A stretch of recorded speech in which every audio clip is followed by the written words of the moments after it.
अत्तिला हुण, इसके बारे में कहा जाता है कि यह एक ऐसा राजा था जिसने एशिया से लेकर यूरोपियन देशों तक हुण साम्राज्य का परचम लहराया। उसने हुण साम्राज्य को विश्व विजेताओं की कतार में लाकर खड़ा कर दिया था। अत्तिला की जिंदगी जितनी ही रोचक रही है, मौत उतनी ही दिलचस्प।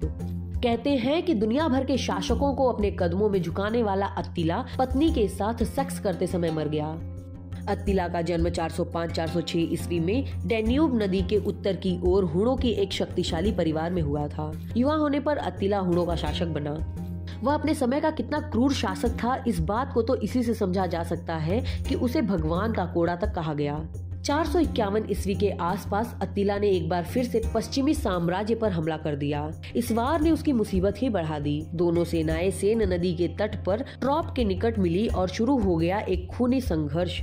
इस भीषण युद्ध को जीतने के लिए अत्तिला ने अपनी पूरी ताकत लगा दी, मगर उसे हार का मुंह देखना पड़ा। कहा जाता है कि यह उसके जीवन की एकमात्र हार थी। 453 ईस्वी का समय रहा होगा। अत्तिला पूर्वी रोमन पर हमला करने की योजना बना चुका था, लेकिन इससे पहले उसकी शादी का विचार आ गया।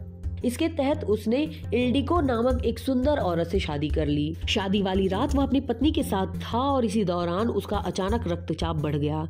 उसको उपचार दिया जाता इससे पहले ही उसने अपना दम तोड़ दिया। किसी को समझ में ही नहीं आ रहा था कि अत्तिला ऐसे कैसे मर सकता है। उसकी मौत एक रहस्य से कम नहीं थी।